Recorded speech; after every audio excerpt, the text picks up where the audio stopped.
Hello viewers, welcome to BRK real estate. నేను మీ ఫాతిమా. ఈరోజు మనతో పాటు ఉన్నారు famous real estate expert Nanduri Ravikumar గారు మనతో పాటు ఉన్నారు. సార్తో మాట్లాడి పూర్తి వివరాలు తెలుసుకుందాం. నమస్తే అండి. నమస్తే. ఎలా ఉన్నారు? ఫైన్. నువ్వు ఎలా ఉన్నామ్మా? బాగున్నానండి. సార్, ఇప్పుడు చూసుకుంటే హైదరాబాద్ కావచ్చు, లేదంటే ఆంధ్ర కావచ్చు, ఈ రెండిట్లో రియల్ ఎస్టేట్లో ఇన్వెస్ట్మెంట్ పెట్టడం కరెక్ట్ టైమా కాదా అని చెప్పి అడగమన్నారు ఒక పర్సన్. అండ్ ఇంకొన్ని క్వశ్చన్స్ కూడా అడగమైతే జరిగింది, నేను నోట్ చేశాను, అడిగేస్తున్నానండి. ఇప్పుడు ఇన్వెస్ట్మెంట్ చేయడం బెస్ట్ టైమేనా? ఇప్పుడు హైదరాబాద్లో రిజిస్ట్రేషన్స్ రీబండ్ అవుతున్నాయి. లాస్ట్ ఫ్యూ మంత్స్లో 13% గ్రోత్ ఉంది. మార్కెట్ మళ్ళీ పాజిటివ్గా మూవ్ అవుతుంది. ఆంధ్రప్రదేశ్లో కూడా వైజాగ్, తిరుపతి, విజయవాడ డిమాండ్ ఇంక్రీజ్ అవుతుందంటారా కాదంటారా అని అడుగుతున్నారు. Very good. ఎందుకంటే వాళ్ళు స్పెసిఫిక్గా ఏరియాస్ అడిగారు కాబట్టి కాస్త ఆలోచనలో వాళ్ళు పడ్డారనమాట. ఆంధ్రాలో ఇన్వెస్ట్ చేయాలా, తెలంగాణలో ఇన్వెస్ట్ చేయాలని చెప్పి వాళ్ళ ఆలోచనలో పడ్డారు. ఇప్పుడు మనకి హైదరాబాద్ స్పెసిఫిక్గా మనకు చూస్తుంటే హైదరాబాద్లో వెస్ట్ సైడ్ చాలా మటుకు, వెస్ట్ సైడ్ అంటే ఏమిటి, Gachibowli, financial district, Kokapet, that we call it as west side. అలా శంకరపల్లి, అలా నవాపేట, అవన్నీ కూడా మూమిన్పేట, ఇవన్నీ కూడా వెస్ట్ సైడ్ అనమాట. అంటే అలాగే బాంబే హైవే అంతా కూడా వెస్ట్ సైడ్ అనమాట. సో ఆ సైడ్లో ఆల్రెడీ క్రౌడెడ్ ప్లేస్, డెవలప్మెంట్ బాగా ఎక్కువగా ఉన్నాయి, చాలా హ్యాపెనింగ్ ప్లేస్. నియోపోలిస్ దగ్గర స్కై రాకెటింగ్, ఒక అపార్ట్మెంట్ మించి ఇంకొక అపార్ట్మెంటు 63 ఫ్లోర్స్ దాకా. అంటే ఆకాశాన్ని అంటడానికి మానవుడు అపార్ట్మెంట్స్ ద్వారా కూడా ట్రై చేస్తున్నాడు అనుకోవచ్చు. అంత హై రేంజ్ 63 ఫ్లోర్స్ ఉంది. దుబాయ్ లెవెల్లో మనం దుబాయ్తో కాంపీట్ చేస్తున్నాం. దుబాయ్లో కూడా రెసిడెన్షియల్ లేవు.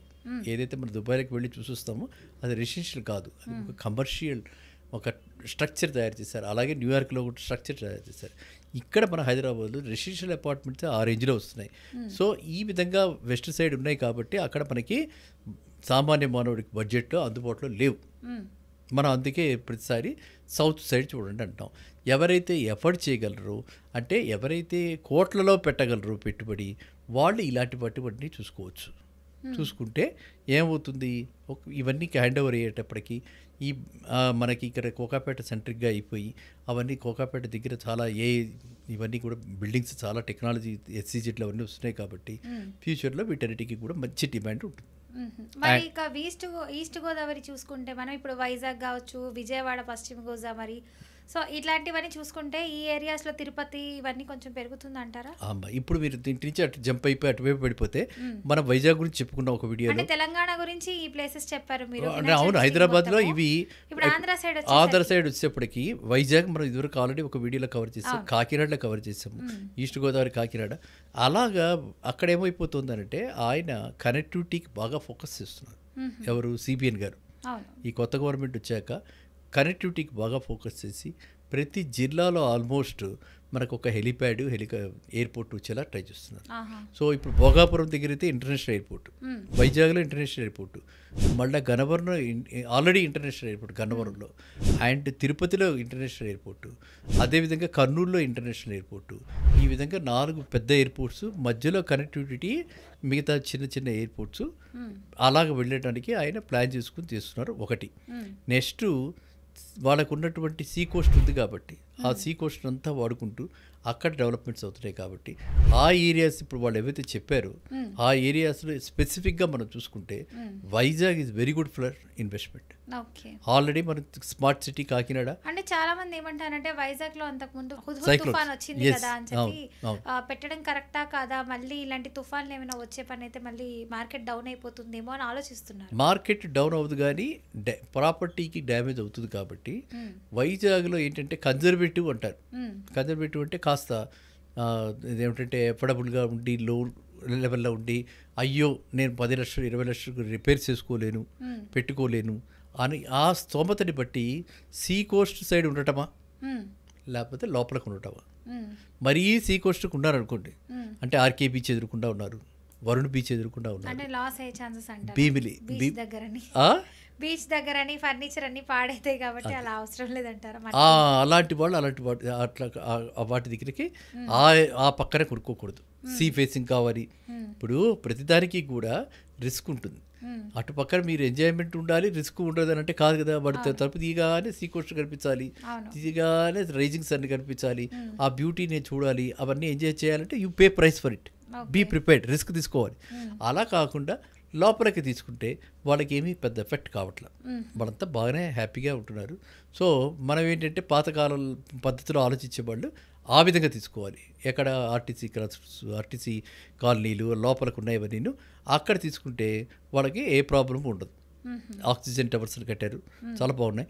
అలా లోపలికి తీసుకుంటే సీతంపదారులు అనమాట, అలాంటివి తీసుకుంటే వాళ్ళకి ఏ ప్రాబ్లం ఉండదు.